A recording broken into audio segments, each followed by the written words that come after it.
हो. पहिला प्रश्न आहे, व्यसनमुक्तीमध्ये मला टाकण्यात आले ते योग्य की अयोग्य याबद्दल का शंका येत आहे? व्यसनमुक्ती केंद्रामध्ये मला टाकण्यात आले हे योग्य का अयोग्य? ज्यांनी प्रश्न लिहिलाय त्यांना स्वतःला काय वाटतंय हे त्यांनी बघावं. टाकण्यात आले असं जे स्टेटमेंट आहे, टाकण्यात आले याचा अर्थ असा, मला न विचारता त्यांनी घेतलेला निर्णय, असं त्याच्यामध्ये अप्रत्यक्ष त्या माणसाला म्हणायचं आहे की मला टाकलं याचाच अर्थ असा की मला न विचारता जणू काही दाखल केलं, ॲडमिट केलं. कारण इतर वेळेला आपल्याला जेव्हा एखादा आजार होत असतो त्यावेळेला आजारी असलेला तो माणूस स्वतः, त्याच्या कुटुंबातली मंडळी असं एकमेकांच्या विचारांनी मिळून निर्णय घेत असतात आणि तो माणूस स्वतःही म्हणत असतो की मला बरं व्हायचं आहे, मला उपचार करायचा आहे. आणि मग आपण डॉक्टरकडे जातो, म्हणजे तो माणूस आणि त्याच्या कुटुंबातले स्वतःहूनच डॉक्टरकडे जातात आणि त्याचा उपचार सुरू होतो. व्यसनाधीनता या आजारामध्ये मात्र असं दिसतं की बऱ्याच वेळेला व्यसनात सापडलेला किंवा व्यसनाच्या आजारामध्ये सापडलेला हा जो माणूस आहे त्याला काय आपण करावं हे समजत नसतं. म्हणजे त्याचं पिणं तर रोज चाललेलं असतं, त्याच्यातनं नको त्या गोष्टी घडत असतात. कधी तो दंगा करत असतो, कधी आक्रमक होत असतो, कधी मारामारी होते, कधी तोडफोड होते, पैशाचे प्रश्न तयार होत असतात.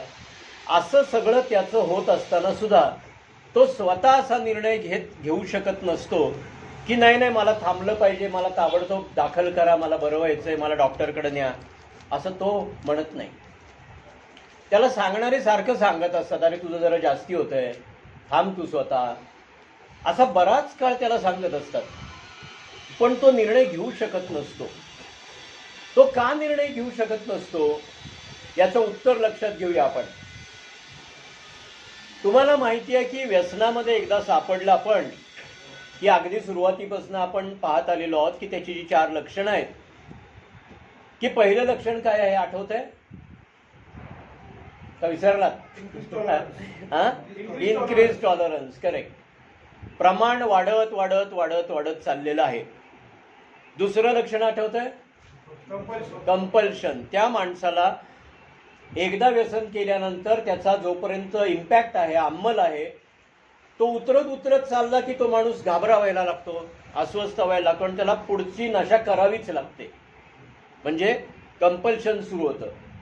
तिसरं लक्षण डिपेंडन्सी. ते घेतल्याशिवाय तो काही करू शकत नाही. त्याला कंपल्सरी तो पदार्थ पोटात घालावाच लागतो, तरच तो विचार करू शकतो, तरच त्याचा मेंदू जणू काही कार्य करू शकतो, तरच त्याचं शरीर कार्य करू शकतं. आणि चौथं विड्रॉल सिम्पटम्स. जर बंद झाली, बंद केली, त्या दिवशी प्यायला मिळाली नाही, व्यसन करायला मिळालं नाही, तर तो रेसलेस व्हायला लागतो, अस्वस्थ व्हायला लागतो आणि मग तो कसंही करून पुढची मिळवायच्या नादाला लागतोच. म्हणजे व्यसनामध्ये तो जो आपला पेशंट सापडलेला आहे, अडकलेला आहे, त्याला स्वतःला या सगळ्या गोष्टी, त्याचा कुठला ताबा आहे असं दिसत नाही, अशा पद्धतीने सुरू राहतात. म्हणजे त्याची सायकल सुरू होते आणि ती चालूच राहते, त्याला थांबवता येत नाही. अशा वेळेला त्याचा डिसिजन कुणीतरी घेणं आवश्यक असतं. तो स्वतः तर घेऊ शकत नसतो डिसिजन की नाही नाही मला चला घेऊन डॉक्टरकडं, असं तो नाही म्हणत. कारण त्याला प्रत्येक वेळेला आता मी घाबरा झालो तर काय करायचं, आता मला नाही मिळाली तर काय करायचं, अशा प्रकारचा जणू काही विचार या व्यसनामुळे त्याच्या मनात चालू असतो. त्यामुळे तो डिसिजन मेकर होऊ शकत नाही. तो डिसिजन मेकर न झाल्यामुळं प्रॉब्लेम चालूच राहतो, वाढत वाढत जातो. मग घरातल्यांना एक दिवस हा डिसिजन घ्यावा लागतो. तो घेणं सोपं नसतं, कारण हा डिसिजन त्याच्या मनाविरुद्ध घ्यायचा असतो. कारण तो तर तयार नसतो, तो घाबरावत असतो, मग त्याच्या मनाविरुद्ध हा डिसिजन घ्यावा लागणार असतो. अशा वेळेला त्या घरातल्यांना सगळ्यांनाही भीती वाटत असते की अरे याला कदा टाकता येईल आपल्याला, पण पुढं काय, नंतर काय, हा नंतर काय म्हणेल, हा नंतर पुन्हा घरी आल्यावर सूड काढेल का, हा पुन्हा रिव्हेंज घेईल का, हा रिझेनमेंट पकडेल का, म्हणजे खुन्नस धरेल का, अरे बापरे आता काय करायचं. पण तरी त्यांना तो डिसिजन घ्यावा लागतोच आणि मग ते सगळे मिळून व्यसनमुक्ती केंद्रामध्ये टाकायचा निर्णय घेत असतात. हा निर्णय काय त्याला शिक्षा असते का? नाही. त्यांना एवढंच वाटत असतं हा कुठून तरी बरा झाला पाहिजे. पण तो बरा होणार कसा? जर त्यांनी उपचार स्वतःहून घेतले नाही तर तो बरा होणार कसा? म्हणजे त्यांच्या मनात इच्छा हीच असते की तो बरा झाला पाहिजे, त्यांनी पुन्हा नोकरी केली पाहिजे, त्यांनी आपला संसार सांभाळला पाहिजे, मुलं बाळं सांभाळली पाहिजे, स्वतःचं शरीर मन चांगलं केलं पाहिजे, म्हणजे तो फॅमिलीमध्ये राहायला योग्य होईल असं त्यांना वाटत असतं. पण त्याला ते काहीही कळत नसतं. आणि म्हणून बऱ्याच वेळेला त्याला त्याच्या मनाविरुद्ध आणि फोर्सिबली ॲडमिट करावं लागतं. फोर्सिबली म्हणजे काय? त्याला ते मान्य नसतं, पटत नसतं, तरी त्याला ती एक प्रकारची बळजबरी करावी लागते. आता वरवर पाहत असताना कोणी असं म्हणेल, अहो त्याच्या मनाविरुद्ध कशाला काय करता, असं कोणी म्हणू शकेल. पण त्यांना कुठं माहिती आहे की अल्कोहोलिक माणसाच्या घरचे प्रश्न काय असतात? ते सामान्य माणसाला कळेल का? नाही कळत. असं माणूस म्हणेल अरे त्याच्यावर अन्याय झाला, त्याला विचारलंच नाही, असं नाही आहे. त्याला सर्व परीने आधीपासून विचारलेलं असतं, सांगितलेलं असतं, समजावून सांगितलेलं असतं, त्याला काही ते समजत नसतं. मग मात्र त्याला घरातली मंडळी सगळे मिळून ठरवतात आणि त्याला दाखल करणं भाग असतं. आता अशा प्रकारे दाखल केल्यानंतर जेव्हा तुम्ही व्यसनमुक्ती केंद्रामध्ये येता तेव्हा तुम्हाला असं दिसेल बघा की आपण काही एकटे नाही आहोत, आपण सगळी मंडळी आहोत त्याच्यामध्ये, तुम्ही काही एकटे नाही आहे. दुसरी गोष्ट, तुम्ही मुद्दाम काहीच केलेलं नाही आहे. म्हणजे तुम्ही काय ठरवून मी बेवडा झालो किंवा मी अल्कोहोलिक झाला असं नाही आहे. कुठल्याच माणसाने असं ठरवलेलं नसतं की मी बेवडा होईन, मी अल्कोहोलिक होईन. कुठलाच माणूस असं ठरवत नाही. त्या माणसाला असं वाटत असतं की नाही मी थोडीशी घेतो, मला जमेल, मी एन्जॉय करीन, हेच त्याचं म्हणणं असतं. पण ॲक्च्युली जेव्हा त्या माणसावर त्या मद्यासक्तीचा परिणाम व्हायला लागतो, मद्यपाशात तो सापडतो, तेव्हा त्याचे विचार आणि त्याची कृती याच्यात काही काय एकसंधपणा राहत नाही. म्हणजे त्याचे विचार वेगळे होते आणि त्याची ॲक्शन मात्र वेगळी होती. पण इथे आल्यावरती जसं जसे दिवस जायला लागतात, हळूहळू तुम्हाला कळायला लागतं, तेव्हा तुमच्या लक्षात येतं की मी याच्यामध्ये कसा कसा अडकत गेलेलो होतो आणि आता मला काय करायचं आहे. हे नीट समजून घेतलं तर तुमच्या असं लक्षात येईल घरातल्यांनी जे केलं ते चांगलंच केलं, अन्यथा तुमचं काही पण होऊ शकलं असतं. कारण लिव्हर डॅमेज होत चालली होती. लिव्हर हळूहळू कशी होते, फॅटी लिव्हर व्हायला लागते, सिरोटिक लिव्हर व्हायला लागते, त्याच्यानंतर आसायटिस नावाचा आजार व्हायला लागतो, ज्याला जलोदर असं म्हणतात. पोटामध्ये पाणी होतं आणि नंतर त्या माणसाला वाचवणं अवघडून बसतं. मग कधी त्याच्या स्वादुपिंडावरती प्रश्न निर्माण व्हायला लागतात, समस्या निर्माण व्हायला लागतात, किडनीचे प्रश्न तयार व्हायला लागतात, म्हणजे सर्व शरीरावरच परिणाम व्हायला लागतो, मेंदूवर व्हायला लागतो. आणि अशी माणसं सायकोसिसकडे जातात. म्हणजे ज्याला आपण साध्या भाषेमध्ये वेडा झाला माणूस असं म्हणतो, तो सायकोसिस आजार सुद्धा त्याला होऊ शकत असतो आणि त्या माणसाला त्यातनं बाहेर येणं फार अवघड होतं. म्हणून आपण वेळच्या वेळेला रिहॅबिलिटेशन सेंटरमध्ये, डिएडिक्शन सेंटरमध्ये जाणं हे फार आवश्यक असतं. कारण तुम्ही इथं चांगलं काम केलं, शिकायला लागलात व्यवस्थित, तर तुम्ही त्यातनं बाहेर येऊ शकता, अगदी चांगले बाहेर येऊ शकता, पुन्हा उत्तम जबाबदारीचं जीवन जगायला लागतं. हे घडतं. आज मी गेली अनेक वर्ष अक्षरशः हजारो माझे मित्र पाहिलेत की जे असेच एक दिवस रिहॅबमध्ये होते आणि आज अनेक वर्ष झाली आता ते छान बाहेर कामं करतात, व्यवस्थित पैसे मिळवतात, चांगला संसार करतात, जबाबदारीने वागतात. आपले खूप मित्र आहेत की जे एकेकाळी असेच होते समोर बसलेले माझ्या, पण आज तसे नाही आहेत. तुम्ही पण तसंच करणार आहात. म्हणून ही एक संधी आपल्याला कुटुंबियांनी दिलेली आहे, ती आपण चांगल्या प्रकारे घेऊया. त्यामुळे तुम्हीच विचार करा, हळूहळू तुमच्या लक्षात येईल. जो नवीन आला असेल त्याला कदाचित ते त्रासदायक वाटतं, पण हळूहळू तुम्ही थोडे जुने झालात, 15 दिवस गेले, महिना झाला की मग तुमच्या लक्षात यायला लागतं, आले केलंय ते बरोबर केलंय मला, असं मग तुम्हाला नंतर कळायला लागतं. त्यामुळे या प्रश्नाचं उत्तर त्या माणसाने नीट काही दिवसानंतर पुन्हा एकदा तो प्रश्न स्वतःच बघा आणि त्याचं उत्तर समजून घ्या. Next question.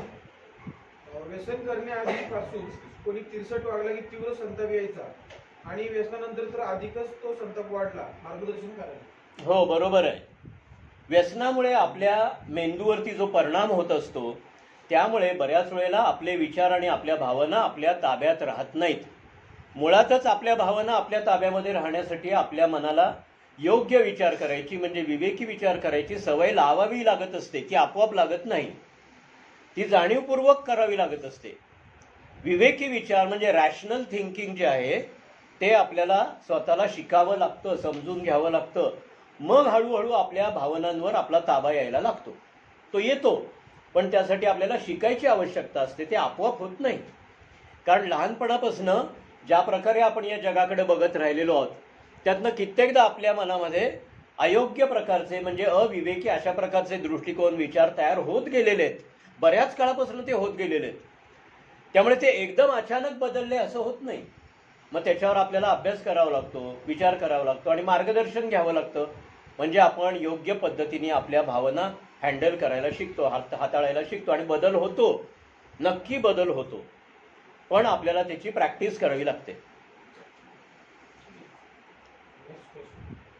दारू पिण्याअगोदर राग आला की शांत करू शकत होतो आणि पिल्यानंतर राग जास्त येईल. बरोबर आहे. पुन्हा तेच उत्तर आहे बघा. म्हणजे हाही प्रश्न तसाच आहे की आपल्या ज्या भावना आहेत या भावनांवर आपला ताबा राहत नाही, इमोशन्सवरती आपला ताबा राहत नाही. आणि अशा वेळेला त्या इमोशन्स आणखीन मोठ्या झालेल्या दिसतात. मी तुम्हाला दरवेळेलाच सांगतो आहे की आपलं जे आपल्या विचारांवरती बघण्यावर ताबा ठेवणारं जे इनिबिशन नावाचं केंद्र आहे, ह्या ज्या इनिबिशन्स असतात आपल्या मनावर, ते आपल्याला स्वतःहून कंट्रोल ठेवत असतात की असं वागू नको, तसं वागू नको. पण दारूमुळे बऱ्याच वेळेला त्या बधीर होतं. हे जे केंद्र आहे इनिबिशनचं ते बधीर होतं, नंब होतं. आणि म्हणून मग आपला आवाज वाढतो, आपण अधिक चुकीचं वागायला लागतो, आपण अधिक आक्रमक होतो, अधिक रागावतो आणि त्याचा आपल्याला प्रॉब्लेम तयार होतो. हे दारूमुळे होतं. म्हणून आपल्याला ते लक्षात घेतलं पाहिजे. झाले? ओके. आता हे 3-4 प्रश्न झालेले आहेत. आणखीन तुमच्या मनात काय येतंय का? आणखीन आहेत?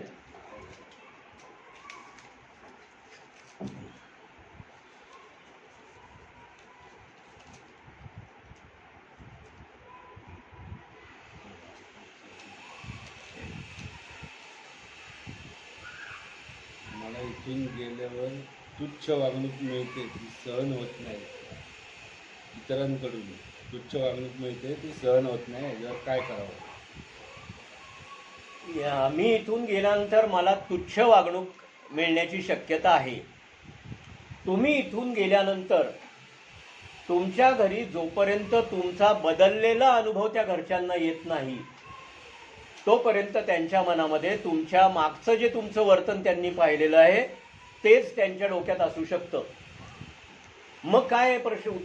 उत्तर असं आहे त्याच्यावरती की जेव्हा तुम्ही तुमच्या घरी जाल आणि त्याच्यानंतर जेव्हा तुम्ही तुमच्या वागण्यामध्ये विचारांमध्ये बदल झालेला त्यांना दिसायला लागेल हळूहळू, की अरे आता हा बाहेर जात नाही आहे, हा आरडाओरडा करत नाही आहे, उगाचच कारण नसताना फिरायला गेला नाही, उगाचच पैसे मागत नाही, जुने जे मित्र होते दारू पिणारे त्याच्या ग्रुपमधले त्यांच्याशी बोलायला जात नाही, नुसताच फोन घेऊन बसत नाही, छोटी छोटी कामं करतो, जबाबदाऱ्या घेतो, हे जेव्हा तुमच्यातलं बदल त्यांना दिसेल तेव्हा ते तुमच्याशी तुच्छतेनं वागणार नाहीत.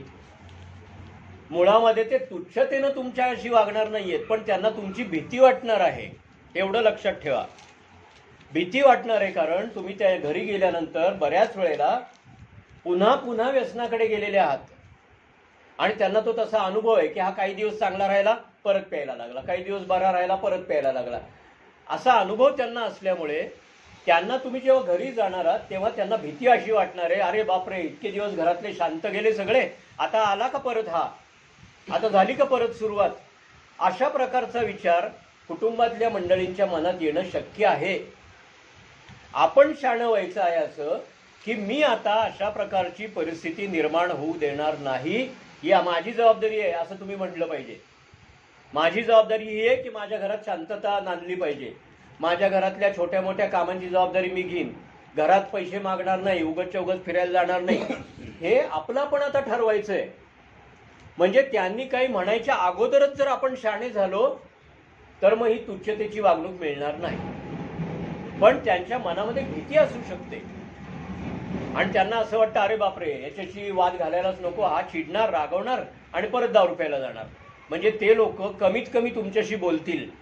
शक्यतो घरातली बरीच लोक तुमच्या नादालाच लागायचं नाही असं ठरवतात की त्याच्या भानगडीतच नको पडायला. कारण जरा काहीतरी बोलाचाली झाली तुम्ही चिडलात तर जुना अनुभव असा होता, गेला बाहेर आला पिऊन, गेला बाहेर आला पिऊन. प्रत्येक वेळचा अनुभव तसा होता त्यांना आलेला. आता तसं व्हायचं नसेल तर घरामधले छोट्या मोठ्या कामांची जबाबदारी आपण घ्यावी, ते बाहेर जाऊ नये म्हणेस तोवर बाहेर जायचं नाही, लक्षात घ्या. आणि शक्यतो पैशाचे कोणतेही व्यवहार करायचे नाहीत. खिशामध्ये उगाचच्या उगाच पैसे घेतलेत असं करायचं नाही, डिमांड्स करायचे नाहीत. ते जे म्हणतील ते सुरुवातीला ऐकायचं. तुम्हाला असं वाटलं मी अगदी घरात कंटाळलो, कुणाला तरी घरातल्यांना इथं सोडायला सांगा, सेंटरमध्ये या, इथे बसा, ग्रुपला बसा, गप्पा ऐका, गप्पा मारा, जरूर करू शकता तुम्ही. जर तुम्हाला घरात बसायचा कंटाळा आला आणि तुम्ही पुण्यामध्ये असाल जवळपास तर. पण तुम्ही उगाचच्या उगाच मी कंटाळून बाहेर जाऊन येतो असं म्हणलं तर त्यांना त्रास होणार. हे आपल्याला लक्षात असलं पाहिजे, ही काळजी घ्या. सक्सेसफुल रिकव्हरी असताना म्हणजे थोडक्यात रिकव्हरीत असताना काय अडथळे येऊ शकतात, काय दक्षता व काळजी घेतली पाहिजे सोब्रायटी दीर्घकाळ म्हणजे कायम मेंटेन करण्यासाठी? रिकव्हरीला असं म्हणतात की रिकव्हरी हा प्रवास आहे, डेस्टिनेशन नाही. रिकव्हरी हा कायमच असलेला प्रवास आहे, तो कायम प्रवासच असणार आहे. त्याला एंड नावाची गोष्ट काही नाही आहे, म्हणजे एंड आपल्याबरोबरच. मग रिकव्हरी हा जो प्रवास आहे, तर प्रवासामध्ये जशी जशी आपण काळजी सगळेजण घेत असतो तशीच काळजी आपण व्यसनमुक्तीच्या प्रवासामध्ये घ्यायची. म्हणजे आपण जसं लक्षात ठेवत असतो ना, आपल्यासाठी सांगितलेलं आहे स्लिपरी प्लेसेसकडे लक्ष ठेवा. अशा कुठल्याही ठिकाणी जाऊ नका ज्याने तुम्हाला मनामध्ये दारूची आठवण येईल, दारू प्यावीशी वाटेल. अशा कुठल्याही गोष्टी करू नका.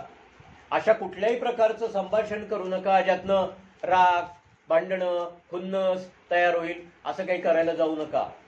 खिशामध्ये पैसे ठेवू नका उगाचच्या उगाच खूप, की जे स्वतःला हँडल करता येत नाहीत.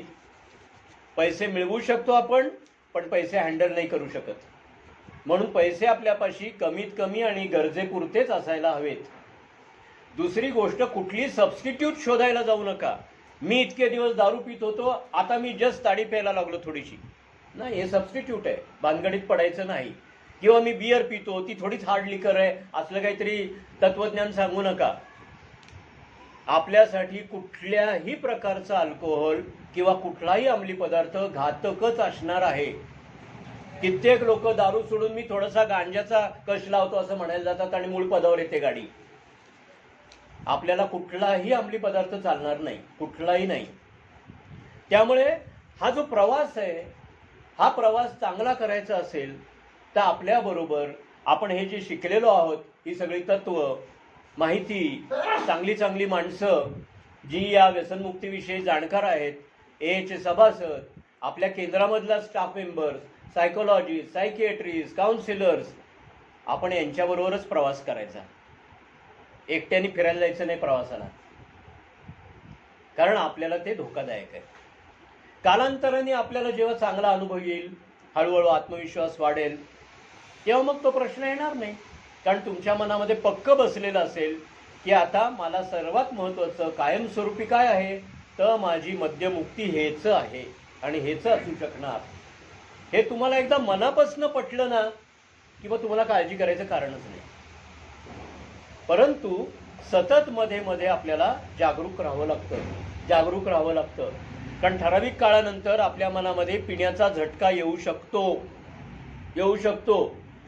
कारण फाजील आत्मविश्वास, 5 वर्ष झाली, 6 वर्ष झाली, 10 वर्ष झाली, आता काय मला काळजी आहे असं मन म्हणायला लागतं. फसायचं नाही. हा जो मद्यपाश हा जो आजार आहे, याचं वर्णन करताना काय म्हणतात ते पुन्हा पुन्हा स्वतःला सांगायचं. हा फसवा तसा आजार आहे. कनिंग बॅपलिंग म्हणजे काय मराठीत कुणाला माहिती आहे? घोटाळ्यात टाकणारा धूर्त कावेबाज. आता हे जे वर्णन आहे त्या आजाराचं केलेलं, तर आजार धूर्त कावेबाज याचाच अर्थ काय आहे? आपल्या मेंदूत त्याच्यामुळे होणारा परिणाम आहे, हे लक्षात घ्यायचं. मग सदैव हे जर लक्षात ठेवलं आपण, तर आपण अशा कोणत्याही सिच्युएशनमध्ये पडायला जायचं नाही ज्यातनं कदाचित आपल्या डोक्यामध्ये हे घोळ होऊ शकतात. एकदम मोठा बिझनेस, एकदम मोठ्या पगाराची नोकरी, एकदम मोठे डिसिजन्स, डायरेक्ट इथनं बाहेर पडलं की लग्नाचाच विचार, असले भानगडीत पडायला जायचं नाहीये. जेव्हा तुम्हाला तुमचे काउन्सिलर सांगतील, स्टाफ मेंबर सांगतील, सायकोलॉजिस्ट सांगतील, सायकिएट्रिस्ट सांगतील की हो आता तू या एका फेजमध्ये आहेस, आता तू अमुक प्रकारचा निर्णय घ्यायला काय हरकत नाही, असं जेव्हा ते सांगतात तेव्हा पुढचा निर्णय घ्यायचा. पण घाईघाईने मी आता चांगला आहे आणि मी मोठे डिसिजन घेतो असं करायला जायचं नाही, कारण ते डिसिजन पेलत नाहीत. आपल्याला ते पेलत नाहीत, आणि नाही पेलले की टेन्शन वाढायला लागतं, ताण वाढायला लागतो आणि आपण फसतो. म्हणून हे आपल्याला सदैव लक्षात ठेवलं पाहिजे. विचार, भावना, कृती यामध्ये विचारच महत्वाचा आहे. यासाठी विचार चांगले येण्यासाठी काय करावे? आता आपल्याला सगळ्यांनाच माहिती आहे बघा, लहानपणापासून अगदी अगदी लहान असल्यापासून आपल्याला मूल्य शिक्षण सगळ्या शाळांमध्ये दिलेलं आहे. आपल्या कुटुंबात आपल्या आईवडिलांनी आपल्याला अनेकदा सांगितलंय, आपल्या शिक्षकांनी सांगितलंय, आपल्यावर प्रेम करणाऱ्या चांगल्या माणसांनी सांगितलंय, आपल्या मित्रमंडळींनी सांगितलंय. हे सगळं ऐकत ऐकतच आपण सगळेजण मोठे झालेलो आहोत. म्हणून चांगले विचार म्हणजे काय, तर ज्या माझ्या विचारांनी माझा कोणत्याही प्रकारचा तोटा होत नाही, नुकसान होत नाही, आणि त्याचबरोबर इतरांचंही कशाही प्रकारचं नुकसान माझ्या हातनं होत नाही, असा जो माझा विचार, हा विचार चांगला विचार. एवढं साधं त्याची व्याख्या आपल्याला करता येईल. म्हणजे याला विवेकी विचार असं म्हणता येतं की माझं नुकसान मी यातनं करणार नाही, काही झालं तरी माझं नुकसान मी करणार नाही. मग माझं नुकसान नाही झालं तर इथं आपोआपच इतरांचं नुकसान नाही होणार, कारण माझं नुकसान मी केलं की मी अधिक वेड्यासारखा वागायला लागतो, माझ्या भावनांवर माझा ताबा राहत नाही, आणि मग इतरांनाही माझा त्रास व्हायला लागतो. तर आपण अशी कोणती गोष्ट करायला जायची नाही ज्यातनं आपलं नुकसान होऊ शकेल. हा, मी कालच बरेच दिवसापासून मी तो शब्द ऐकत होतो, श्रेयस आणि प्रेयस असं जे शब्द सांगितलेले आहेत दोन. तर या दोन्हीचा अर्थ जो आहे तो पूर्वापार आपण खरं म्हणजे ऐकत आलेलो आहोत, की प्रेयस हा मोह, विविध प्रकारचा मोह, इंद्रिय सुखाकडे नेणं प्रेयस करत असतं. म्हणजे मला मजा वाटते, मी थोडीशी पितो की, हा प्रेयसचा भाग आहे, कारण त्याच्यात मोह आहे, आसक्ती आहे त्याच्याबद्दलची, आणि मी तिकडे ओढला जाणार आहे ज्यातनं माझा फार मोठा काही फायदा बिदा होणार नाहीये. म्हणजे प्रेयस नावाची जी गोष्ट आहे जणू काही, ही सुरुवातीला मला फार आकर्षक आणि सुंदर वाटते, आणि मला असं वाटतं की नाही नाही ते केलंच पाहिजे. जसं आपण या दारूच्या मोहामध्ये अनेकदा पडलो सुरुवातीला, तेव्हा तरी काय झालं होतं बघा, आपल्याला त्यावेळेला ते इतकं आकर्षक वाटलं, इतकं छान वाटलं, इतकं मस्त वाटलं की अरे सगळे करतायत, माझे मित्र करतायत, मग मी ते केलंच पाहिजे. आणि त्यावेळेला आपण तो अनुभव घेतला आणि आपल्याला छान वाटला, परत परत घ्या असा वाटला, आणि आज या स्थितीला आपण सगळे येऊन पोचलो. पण श्रेयस नावाची गोष्ट आहे की जी, जसं सुरुवातीला चांगलं शिक्षण घेतलं, प्रामाणिकपणाने वागलो, व्यवस्थित रस्ता स्वतःचा समोर बघून चालत राहिलो, अनेक इतर माणसं त्यांच्या सुखाच्या गोष्टीत होती, पण मी मात्र त्या भानगडीत लक्ष दिले नाही, मी आपला चालत राहिलो सरळ. त्यावेळेला लोक म्हणली काय बावळट आहे बघा, याला कसे नाही या चांगल्या चांगल्या गोष्टींचं आकर्षण, असं त्यावेळेला म्हणली. पण जो सरळ गेला तो अभ्यासाने पुढे चढला, त्याचं सगळं व्यवस्थित होत राहिलं, त्यांनी सगळ्या जबाबदाऱ्या घेतल्या. तर असं हे श्रेयस आणि प्रेयस जे आहे ते आपण आता लक्षात ठेवलं पाहिजे, आणि ते जर आपल्या लक्षात राहिलं तर मग आपल्या हातनं चुका नाही होत फारशा. आता आपण थोडेसे पेन्समध्ये आहोत की नाही, आपल्या सगळ्यांना थोड्याफार वेदना, त्रास यातनं जावं लागतंय बघा. हे जो त्रास आहे सगळा, की मी बाहेर जाऊ शकत नाहीये, माझ्यावर बंधन आहेत, मला निर्णय घेता येत नाहीये, मला हवं ते करता येत नाहीये, एक प्रकारचा त्रास आहे हा, कारण मला काही करता येत नाही ना, मी स्वतंत्र नाहीये. परंतु मला हे समजणार आहे की जर मी या 2-3 महिन्याच्या काळामध्ये स्वतःकडे नीट बघायला शिकलो, तर 3 महिन्यानंतर, 4 महिन्यानंतर जेव्हा केव्हा हे गेट उघडेल, त्यानंतर माझं आयुष्य बदलण्याचा संपूर्ण जबाबदारी माझी असणार आहे, आणि मी ती बदलीन. असं आपल्याला म्हणणं शक्य आहे की नाही, ते जुनं झाला तो इतिहास, आता जो नवीन माझ्यासाठी दिवस उजाडेल तो माझा, ह्याच्या पुढे मी करीन आता. आणि तुम्ही खरोखरच करू शकता, हे मी पाहिलेलं आहे. हे तुम्हाला पुस्तकी नाही सांगा, मी दरवेळेला तुम्हाला सांगतो. आज माझी जी व्यसनमुक्त मित्रमंडळी आहेत, ती आज जे मी बघतो त्यांना की अतिशय उत्साहानं, अतिशय बुद्धिमान माणसं आहेत. तुम्ही सगळेजण अतिशय चांगले असता, बुद्धिमान असता, हुशार असता. ही बुद्धी कशी वापरायची आता आपल्याला ठरवायचं आहे. आजपर्यंत त्या बुद्धीचा योग्य वापर झाला नाही, ठीक आहे, चुकलं. आता याच्या पुढे त्या बुद्धीचा आपल्याला योग्य वापर करायचा आहे, आणि तो जर तुम्ही करायला लागलात तर तुम्ही अतिशय वेगानं, चांगल्या पद्धतीने तुमच्या क्षेत्रामध्ये पुढे जाताच. जाताच माझ्या एका कोल्हापूरचा माझा मित्र आहे असाच, मी त्याला किती साली सांगतो तुम्हाला, 92-93 साली मी त्याचा काउन्सिलर होतो. 92-93ची गोष्ट. आज त्याचं स्वतःचं 2 मजली मोठं रिहॅब सेंटर आहे कोल्हापूरला. स्वतःच्या घेतलेल्या जमिनीमधनं, ही जमीन कधी घेतली? नंतर, व्यसनमुक्त झाल्यानंतर. आधी नव्हती. आधी घरच्यांना दुकान विकावं लागलं होतं, घर विकावं लागलं होतं, यांनी कर्ज करून ठेवलं होतं म्हणून. त्यांनी व्यसनमुक्त झाल्यानंतर व्यसनमुक्तीकडे संपूर्ण कॉन्सन्ट्रेशन दिलं, लक्ष दिलं, हळूहळू उभा राहिला, अनेक छोटे मोठे व्यवसाय करायला लागला, त्यातनं थोडेसे पैसे जमा केले, आणखीन पैसे जमा केले आणि स्वतःचा मोठा प्लॉट विकत घेतला. आज त्यांनी त्याच प्लॉटवरती स्वतःची बिल्डिंग बांधली मोठी. हे कसं झालं बघा. हे सगळं तुम्ही करू शकता, म्हणून मी तुम्हाला सांगतोय, हे सगळं तुम्ही करू शकता, प्रोव्हायडेड तुम्ही या सगळ्या व्यसनमुक्तीच्या मार्गाला धरून चाललं पाहिजे, तर तुम्ही हा सगळा बदल नक्की करू शकता. आणि त्यामुळे अतिशय छान पद्धतीने तो करू शकता, छान पद्धतीने उभं राहू शकता. हे सगळं शक्य आहे. आणखीन जेव्हा मी बोलत असतो बाहेर गेलेल्या लोकांशी, किंवा काही लोक चांगले राहतात काही काळ, तेव्हा त्यानंतर रिलॅक्स झाल्यावर असे काही चर्चा होतात, तेव्हा ते सांगतात की बाबा तुम्ही म्हणतात तुम्ही बदला, तुम्ही नीट राहा, मग समाज बदलेल, घरचे बदलतील. तर असं होतं की ते बदलायला तयार नाही. म्हणजे आमच्या काहीतरी अपेक्षा आहेत की मला अमुक धंदा करायचा आहे, अमुक नोकरी करायचं आहे, अमुक करायचं आहे, दुसरं एक चांगलं जीवन जगत असताना ज्या योग्य गोष्टी आहेत आणि त्याला सपोर्ट मिळत नाही, काहीतरी विरोध होतो किंवा काहीतरी असं ते बदलत नाही, थोडं पण ॲडजस्टमेंट करायला तयार होत नाहीत.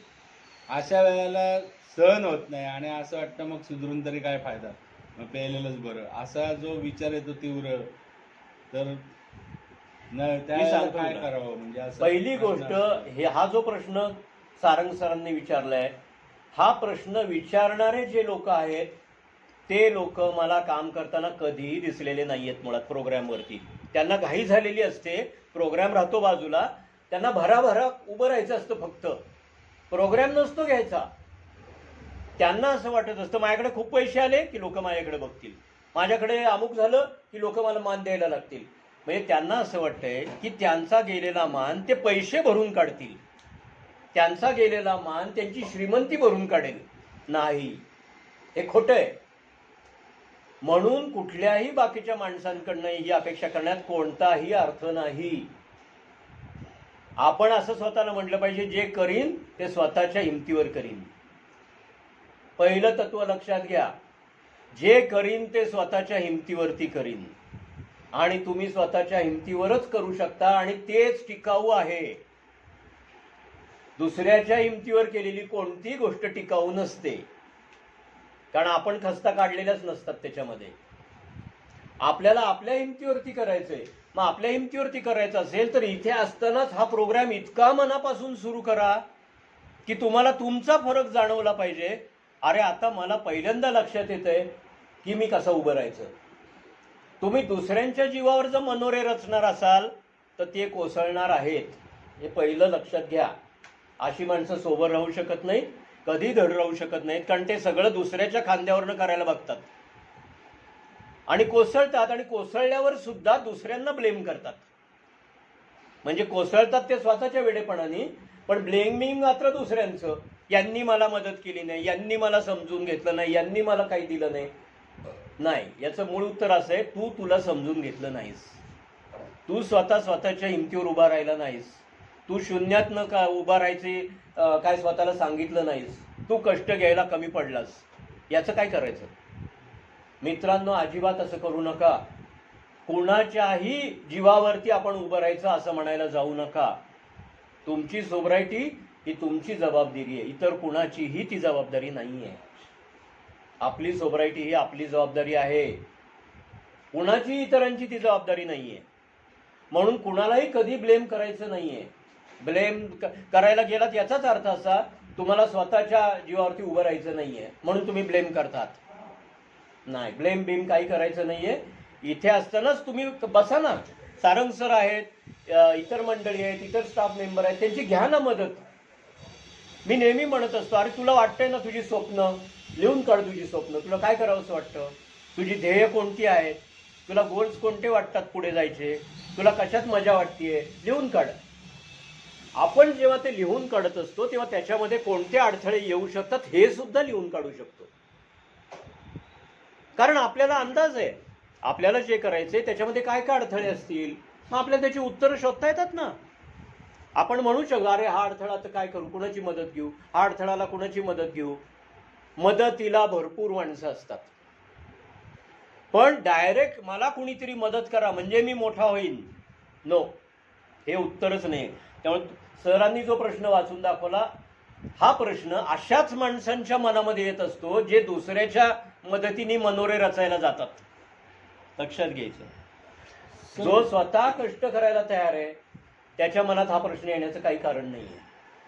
हे लक्षात घ्या. पहिली गोष्ट, तुम्ही जर करताय असं दिसायला लागलं तर तुमच्या घरातली मंडळी स्वतःहून पुढे येणार आहेत, हे लक्षात घ्या. तुम्ही जर करताय असं दिसायला लागलं तर अनेकदा घरातली मंडळी आम्हाला विचारतात, सर असं असं तो करतोय, आम्ही आता काय करू, विचारतात. यांना विचारणार आहेत, मला विचारत असतात फोन करून अनेकदा कुटुंबातली मंडळी की आम्ही काय करू, कशी मदत करू त्याला. पण ते डायरेक्ट तुम्हाला नाही सांगणार, ते आम्हाला विचारू शकतात. कारण त्यांना कळत असतं की अरे विचारलं पाहिजे, कारण त्यांनाही प्रामाणिकच असतात ते आत्मा. त्यांनाही वाटत असतं अरे हा थोडीशी पावलं चालतोय, मग आपण काहीतरी भर घालूया का. त्यांनाही हवंच आहे की तुम्ही पुढं जाणं, तुम्ही चांगलं होणं, तुम्हाला मार्ग सापडणं, हे सगळ्यांना हवंय. कारण तुम्ही हुशार आहात, तुम्ही चांगले आहात. पण या व्यसनामध्ये सापडल्यामुळे मात्र हा सगळा मधला घोटाळा झालेला आहे. आता आपल्याला उभं राहायचं आहे, तेव्हा या अपेक्षा, अशा प्रकारच्या अपेक्षा करायच्या भानगडीत पडू नका. मला असं वाटतं या प्रश्नाचं उत्तर आणखीन एका अँगलने तुम्ही दिलं तर बरं होईल, की वास्तवता काय आहे. म्हणजे सामाजिक, आर्थिक, कौटुंबिक वास्तवता, म्हणजे कुटुंबातली लोक कशी आहेत, समाजातली आपल्याबरोबर आत्ता ह्या क्षणीची लोक कशी आहेत, आपली कॅपॅसिटी काय आहे, आपलं नॉलेज काय आहे, मानसिक अवस्था, स्थिरता काय आहे, ही जी काय वास्तवता आहे, वरवरची नाही, व्यवस्थित बारकाईने बघितलेली वास्तवता, याच्यातनं ह्याला धरून कशा अपेक्षा करता येईल असं जनरल सगळ्यांना उपयुक्त. नाही काय असतं सांगू का तुला, काय सर म्हणतात ते बरोबर आहे एका बाजूला. खरं म्हणजे की आजची माझी स्थिती म्हणजे अंथरूण पाहून पाय पसरावे, असं साधं जर आपण म्हणायला लागलो की आत्ता माझी वास्तवता काय आणि त्या वास्तवतेला अनुसरून मी काहीतरी ठरवू शकतो आहे, असा अर्थातच हा बेस आहे असं आपण म्हणूया.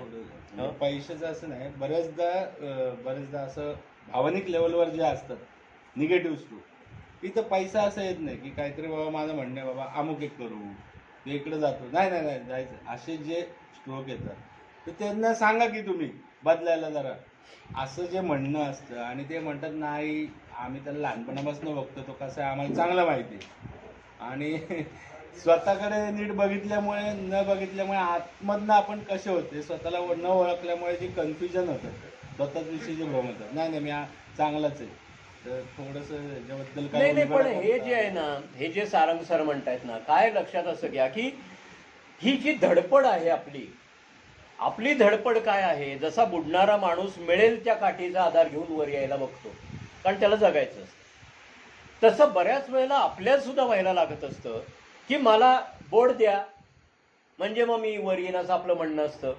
आणि बोट द्यायच्या देता हातच धरायला मी बघायला लागलेलो आहे किंवा आणखीन काहीतरी मला द्या म्हणायला लागलेलो आहे. मित्रांनो, हे लक्षात असं घ्या की आपल्या या सगळ्या आजारामध्ये जो काळ गेला सगळा, या काळामध्ये विविध प्रकारचं आपलं वर्तन, त्यातून झालेलं नुकसान, त्यातून झालेले नाना प्रकारचे भावनिक शारीरिक प्रश्न, हे सगळे तुमच्या कुटुंबातली लोक बराच काळ बघत आलेली आहेत. हे थोडे दिवसाचं आहे का सांगा बरं मला. नाही, घरामध्ये चाललेला दंगा, आरडाओरडा, मारहाण, पैशाचे प्रश्न, नाना प्रकारचे प्रश्न, हे जे सगळं आपल्या कुटुंबामध्ये घडलं त्यांनी त्यांच्या मनावर काय काय परिणाम झालाय याचा विचार करता येतोय का तुम्हाला. की त्यांच्या मनामध्ये इतका आत्मविश्वासाचा अभाव तयार झाला कालांतराने, इतकी त्यांना भीती वाटायला लागली या सगळ्या परिस्थितीची, की आता त्यांना असं म्हणजे घरातली माणसं जी असतात ना ती फार गमतीशीर बोलत असतात. एका बाजूला ती असं म्हणतात त्यांनी आता काही करायला नको, आम्ही त्याला सांभाळू, पण त्यांनी दारू पिता कामा नये, असं एक स्टेटमेंट करतात घरातली मंडळी. आणि घरी गेल्यानंतर काही दिवसात असं आम्हाला सांगतात, अहो नुसता बसून राहतो घरात, काही करायला तयार नाही, कसल्या का भांड्याला सुद्धा हात लावत नाही का कशाला हात लावत नाही. आता हे दोन्ही स्टेटमेंट्स एकाच घरातल्या माणसांनी केलेली. आधी ते असं म्हणत असत त्यांनी काही करायला नको, आम्ही सगळं सांभाळू, पण त्यांनी दारू प्यायची नाही. आता हे जे दोन्ही विचार आहेत हे त्यांच्या हातबलतेमधनं तयार झालेले विचार आहेत बघा, की त्यांना असं लक्षात येते की अरे बापरे याचं आता पुढे काय करायचं. मग ठीक आहे, आता जास्तीत जास्त काय तर हा काही करणार नाही, मग आपल्याला सांभाळावं लागेल, ओके ओके ओके आम्ही त्याला सांभाळू, पण यांनी फक्त दारू पिता कामा नये, असं स्वतःलाच एक त्यांनी स्वतःला सांगून ठेवलेलं आहे बघा. म्हणजे काय म्हणे आपल्याला एक आशेचा किरण दाखवलेला आहे. प्रत्यक्ष वास्तवता जेव्हा तयार होते की तुम्ही घरी जाता, ही माणसं घाबरलेली आहेत, त्यांना सारखी भीती वाटते, आज जातो का उद्या जातो, परत पिऊन येतो का, पुन्हा घरातलं वातावरण बिघडणार का, असं एका बाजूला वाटते. दुसऱ्या बाजूला देणेकरी आहेत, बऱ्याच कंपन्यांचे हप्ते राहिलेले आहेत, बँकेचे हप्ते राहिलेले आहेत, आणखीन काय वस्तू घेतल्या त्याचे हप्ते राहिलेले आहेत, ते सारखे लोक फोन करतात, ज्यांनी काही केलेलं नाही त्यांना फोन करतात, तुम्ही असं करा, असं कसं, आमचे पैसे कधी देणार वगैरे वगैरे. आता ह्या दोन्हीमध्ये त्यांची जी भावनिक स्थिती आहे ती फार अस्ताव्यस्त होऊन गेलेली आहे. जसं आपण म्हणलं की आपल्याला विचार करता येत नाही, अक्षरशः तसंच त्यांना सुद्धा विचार करता येत नाहीये. त्यांनाही कळत नाही याचं उत्तर काय द्यायचं आता याला, आणि यातनं बाहेर कसं पडायचं. खरंच सांगतो, काल मला फोन होता, एका माझ्या पेशंट मित्राच्या घरनं फोन आला होता, आणि त्यांच्या घरामध्ये तो पेशंट आडवा पडलेला, आजारी, त्याला लागलेलं, त्याचं ऑपरेशन नुकतं झालेलं, आणि घरामध्ये त्यांची भांडणं चाललेली. काय भांडणं चाललेली, घरातले त्या मुलांनी जे काही खर्च केले होते पैसे किंवा काहीतरी घेतलेलं होतं त्यासाठी त्याला बँकेतनं सारखे फोन येत आहेत, कधी देणार पैसे वगैरे वगैरे. आणि हे सगळं त्या बायकोला ऐकावं लागतंय. तो तर फोन घेऊन काही करू शकत नाही, बायको फोन घेते सारखा, बायकोला उत्तर द्यावी लागतात. आता बायको त्याला असं म्हणते, अरे तू हे सगळं केलंस, तू बोल ना बँकेवाल्यांशी, मला का बोलावं लागतं सारखं, अशी ती त्याला म्हणते. तो दंगा करतोय, तिला म्हणतोय तू चालायला लाग, माझ्या समोर सुद्धा येऊ नकोस, इथं उभं राहायचं नाही वगैरे वगैरे. असं सगळं ॲक्च्युअल भांडण चाललेलं. आणि मला त्याच्या आईने फोन करून सांगितलं, सर बघा हे घरामध्ये आत्ता असं असं चाललेलं आहे आणि आता काय करायचं, अशी ती सगळी परिस्थिती. प्रत्यक्ष घडलेला कालचा प्रसंग आहे. काल मला फोन आला माझ्या घरामध्ये की सर असं असं चाललंय, तुम्ही प्लीज बोला त्याच्याशी. हे आपल्याही घरात होणं शक्य आहे. आपण त्याच्यासाठी तयार आहोत की नाही, आपण शांत आहोत की नाही, आपण हे समजूतदारपणा दाखवतोय का. हो, परिस्थिती अशी असण्याची शक्यता आहे, आणि या परिस्थितीमध्ये मला अनेक गोष्टींना सामोरं जायचं आहे. पण तरीसुद्धा माझ्या मनामध्ये काही माझी स्वप्न आहे, मला सुद्धा काहीतरी करावं असं वाटतंय. मला सुद्धा असं वाटतं, अरे ही परिस्थितीनं रस्ता शोधला पाहिजे, आपण पुढं गेलं पाहिजे. पण यासाठी तुम्हाला आवश्यक असं आहे की कुटुंबातल्या लोकांशी वाद घालायला जाऊ नका, तुम्ही आमच्याशी बोला. तुम्ही सारंग सरांना फोन करून सांगा की असं असं होतंय, मी याच्यावरती काय करू, मला अशा प्रकारची मदत हवी असं वाटतंय, मी कोणता निर्णय घेऊ. हे करावं लागणार आहे, कारण तुमचा आणि त्यांचा संवाद इतक्या लगेच तयार होणार नाहीये, हे लक्षात घ्या. आम्ही सुद्धा त्यांना सारखं सांगतोय, संवाद चांगला ठेवा, संवाद व्यवस्थित करा, शांतपणे बोला. परंतु त्या घरामधली परिस्थिती जी बदललेली असते किंवा बिघडलेली असते त्याच्यामध्ये अशा प्रकारचं एक काय म्हणून सुसंवाद तयार होणं, याला थोडासा वेळ लागणार आहे. पण त्याची जबाबदारी जर तुम्ही नीट घेतलीत तर तुम्ही, समजा वाद होतोय असं तुम्हाला वाटायला लागलं तर शांत बसावं लागणार आहे आपल्याला, थोडंसं वाट पाहावं लागणार आहे आपल्याला, कारण वास्तवता ही अशीच असणार आहे. ही वास्तवता आहे. नाही लस धरून ते ॲक्युरेसीकडे, मग ते घटना सांगतात, ते असं घडलं, मग ते असं म्हणले, मग ते मी असं बोललो, मग त्यातनं वादविवाद झाले. तर नेमकंपणाने शॉर्टमध्ये पोहोचवायचं झालं, जे काहींचे प्रश्न आहेत आणि काहींना फ्युचरमध्ये उपयोगाला यायचं उत्तर, की जसं आपण स्वभाव दोषावर काम करतो असं म्हणतो 4 स्टेपमध्ये, तर अशा वेळेला तुम्ही म्हणता चला स्वभाव दोष आहे त्यावर काम करा, ते दोष गेले, गुण आले की तुमचं काहीतरी व्यवस्थित सुरळीत चालेल. म्हणजे मूळ व्यसनापासून राहणं हा एक भाग, आणि दुसरा एक स्वभाव दोष. तर जेव्हा ज्या व्यक्ती पितच नाही त्यांच्यात अनेकदा स्वभावदोष आढळतात, दिसतात आम्हाला. आता आम्हाला कळायला लागलं कसं दोषांकडे बघायचं. तर आम्हाला आमचे दिसले, आम्ही काम केलं तसं दुसऱ्यांचे दिसतात हां. तर त्याचा जेव्हा आम्हाला त्रास होतो त्यांच्या दोषांचा आणि त्यांच्याबरोबरच 24 तास वावरायचं असतं, अशा वेळेला रिकव्हरी मेंटेन करताना खूप प्रॉब्लेम येतात. देवा, जी परिस्थिती मी बदलू शकत नाही ती स्वीकारण्यास मनाची प्रसन्नता मला दे. कशाला म्हणतो आज 10 वेळेला प्रार्थना ही? सांगा तुम्हीच, किती वेळेला म्हणतो दिवसातनं? अहो तुम्ही नाही, मी सुद्धा ही प्रार्थना म्हणतो. मी सुद्धा ही प्रार्थना म्हणतो. कारण दुसऱ्या माणसाला बदलणं सोपं नाही. दुसऱ्या माणसाला बदलण्याच्या भानगडीत पडायला जायचं नाही. बदल झाला तर तो आपल्यामध्येच होऊ शकतो. दुसऱ्या माणसाला बदलण्याच्या भानगडीत पडायला जाऊ नका, कारण त्यांनी फक्त मनस्ताप वाट्याला येतो. दुसरी ओळ काय त्याची? ही परिस्थिती आम्ही बदलू शकतो, ती बदलण्याचे धैर्य आम्हाला हवं. मग जी परिस्थिती मी बदलू शकतो, मी हीच परिस्थिती बदलू शकतो जिचा माझा ज्याच्यावर कंट्रोल आहे. मग माझा कशावर कंट्रोल आहे? माझ्या विचारांवर कंट्रोल आहे, माझ्या डिसिजनवर कंट्रोल आहे, माझ्या निर्णयांवर कंट्रोल आहे. मी निर्णय घेऊ शकतो, मी अमुक एखादी कृती करू शकतो, मी अमुक मदत घेऊ शकतो. हे सगळं सगळं सगळं मी करू शकतो, त्याच्यावर माझा कंट्रोल आहे. नाही, आता जसं तुम्ही म्हणलं मदत, म्हणजे ते परवाचा असा प्रश्न होता, हा. कन्फ्युजन होतं. एकदा हे उत्तर दिलं, एकदा ते उत्तर दिलं, नेमकं उठलं वापरायचं असं याने विचारलं होतं. ते मगाशी जे तुम्ही म्हणलात सर, की दुसऱ्यांच्या मनोरे म्हणजे आपले दुसऱ्यांच्यावर अवलंबून राहून काहीतरी करू नका, आणि एका बाजूला असं आता मत आलं की मदत घ्या.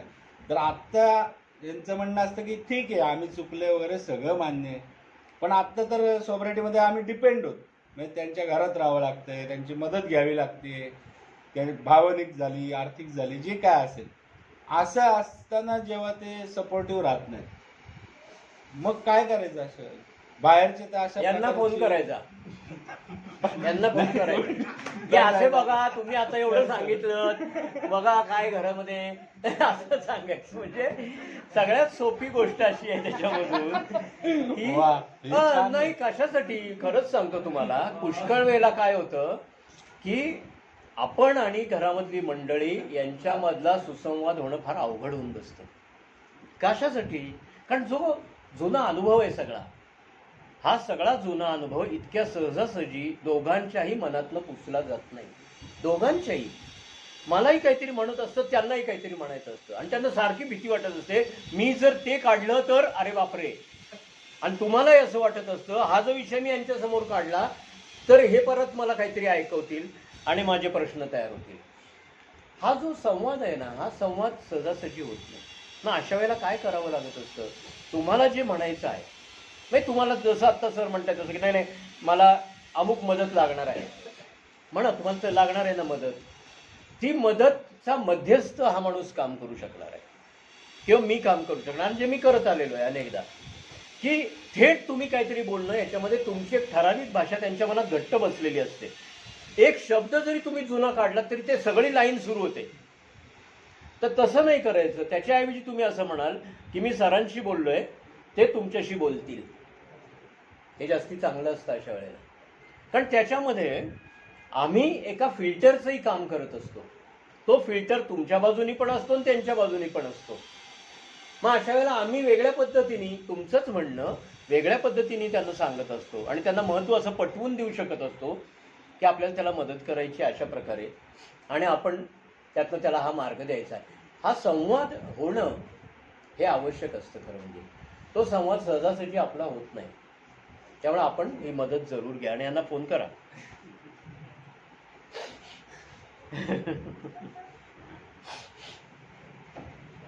पुढे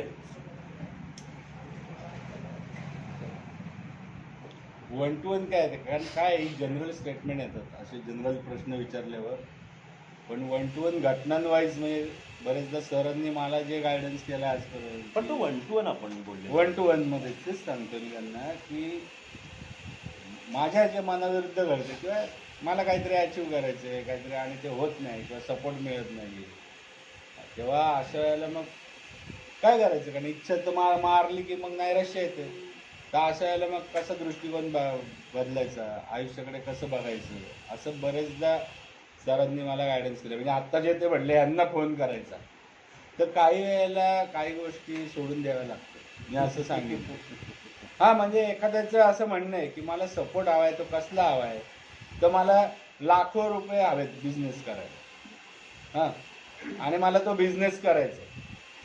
आणि ते जर म्हणले त्याच्या मोबदल्यात तुला मला हे द्यावं लागेल आणि ती जर तयारी नसेल तुझी, तर तो लाखो रुपयाचा बिझनेस विसरायचा.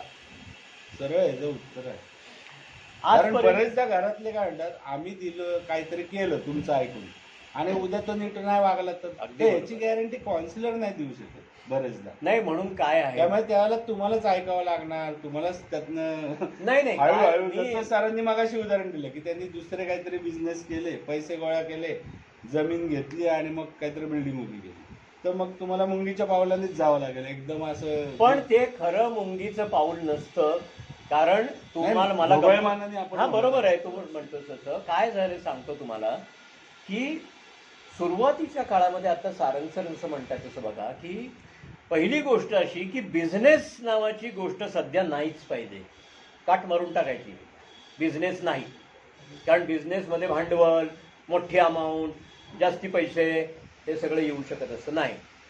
आत्ता सुरुवात कशी करायची असते, अक्षरशः 500 रुपये मिळत आहेत का, 1000 रुपये मिळत आहेत का पगार, 2,000 रुपये मिळत आहेत का, बास.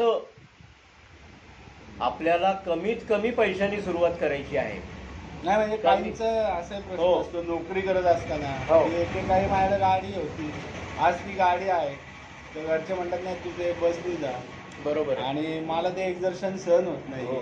नाही, Iyer sir, why don't you share your experience also, की कशी सुरुवात करावी लागते आपल्याला सुरू.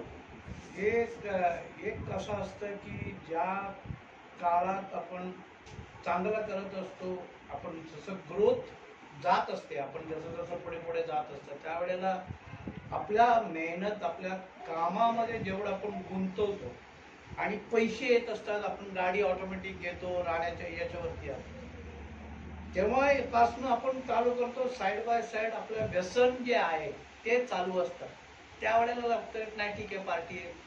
पण जेव्हा घसरत घसरत जाते, एका ठिकाणी असं येतात की स्वतःची गाडी विकायला लागतं, नोकरी टिकवायला आपल्याला जायला लागतं. आपण वाटतं की यार तरी पण आपण या पिण्याच्या नशेमध्ये जाऊ दे, कसाही करीन, जाऊ आपण ऑफिसमध्ये हजेरी देऊ आणि बसू, पगार भेटेल. आपली क्षमता कमी होत होत होत जाते. पण आता सध्या मला पण वाटतं, मी खरं सांगतो, माझ्याकडे 4 व्हीलर होता, पण त्या काळात 4 व्हीलर, आज पण 4 व्हीलर मी बघतो 4 व्हीलर कडे, नाही यार माझ्याकडे पण ड्रायव्हर पाहिजे होता माझ्याकडे, आता बघ काय हालत आहे. तरी पण मी रिक्षाने कधी कधी येतो, कधी कधी बस बघतो, अरे मी कधीच बसमध्ये बसलोच नाही यार, 4 व्हीलरमध्ये ड्रायव्हरला देत होतो. ते काय, ते पैसे आपण कमवून ड्रायव्हरला देतो, ते पैसे आपण व्यसनाकरता वळवल्यामुळे तिकडचं हे मांडोळ बंद झाली.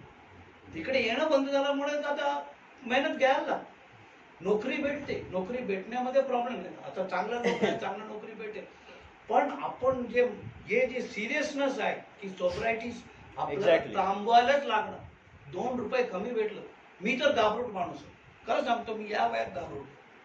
नाहीतर मला रास्तापेठवरनं 15 किलोमीटर इकडे येऊन बरोबर बरोबर.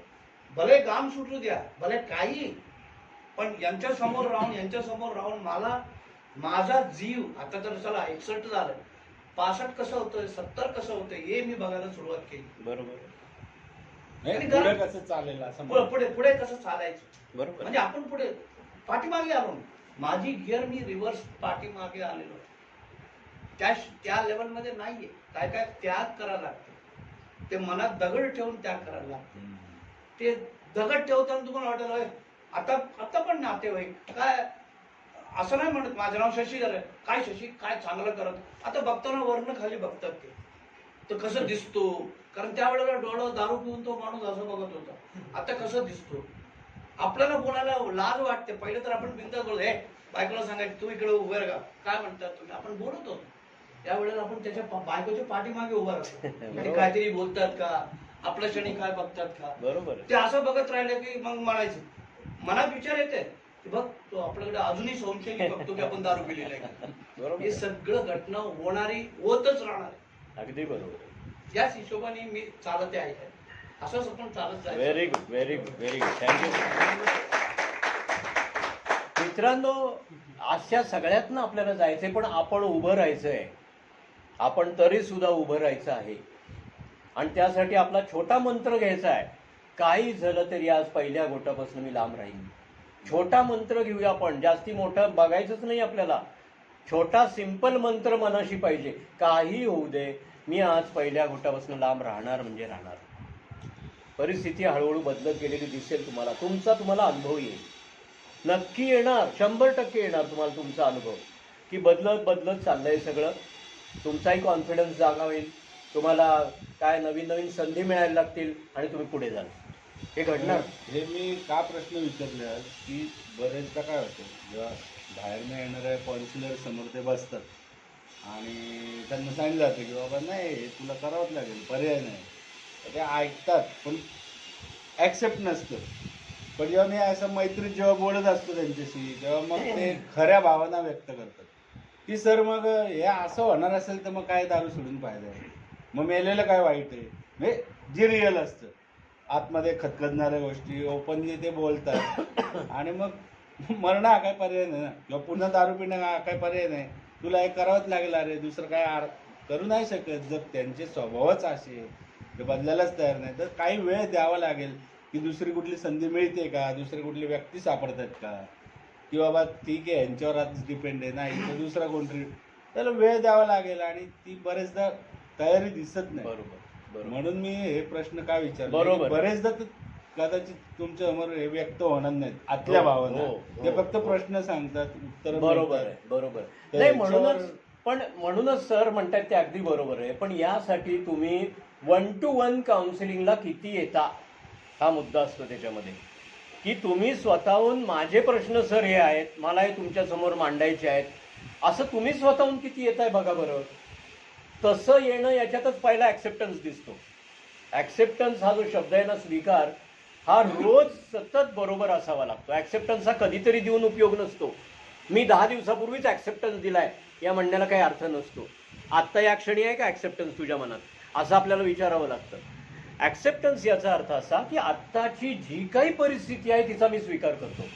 आत्ता जी काही परिस्थिती तिचा मी स्वीकार करतो, इथे ॲक्सेप्टन्स आहे.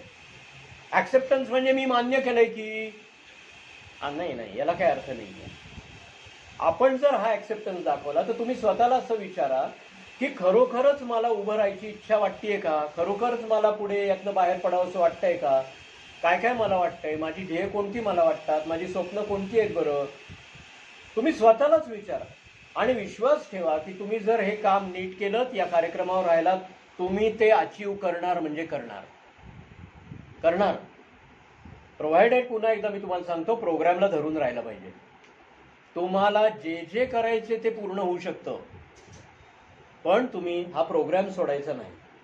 तुम्हालाच लक्षात येईल हळूहळू. म्हणजे मी नुसतं भविष्य सांगत नाहीये, मी तुम्हाला हे सांगतोय की जर कार्यक्रमाला धरून राहिला तुम्ही तर टप्प्याटप्प्याने तुम्हाला तुमचा प्रवास आणखीन छान छान होत गेलेला दिसतो. म्हणजे जसं आपण महाबळेश्वरकडे जायला लागलं की सुरुवातीला पुण्यात उकडतच असतं, पण जसं महाबळेश्वर जवळ यायला लागेल तशी गार हवा लागायला लागते की नाही. हे आपल्याला जसं जसं आपलं डेस्टिनेशन जवळ यायला लागतं तसं तसं आपल्याला फरक दिसतोच. तर ते लक्षात घ्यायचं की प्रवास छान आहे. म्हणून ते आपण खूप नॉलेज झाल्यावर फार इंटलेक्च्युअल लेवलवर बघायला लागतो तेव्हा बेसिक शब्द विसरतो बघा. इथले की जिद्द, सातत्य, चिकाटी, प्रामाणिकपणा आणि संयम, हे 5 गोष्टी हा बेस आहे बरं का बिल्डिंगचा. अगदी बरोबर आहे. आणि नंतर मग ते पुढचं नॉलेज मिळेल तर गोष्टींना धरून. पण हे तुम्ही रोज स्वतःला सांगताय का, स्वतःलाच विचारा. सकाळी उठलात की स्वतःशी काय बोलता विचारा. स्वतःशी काय बोलता तुम्ही उठल्यापासून.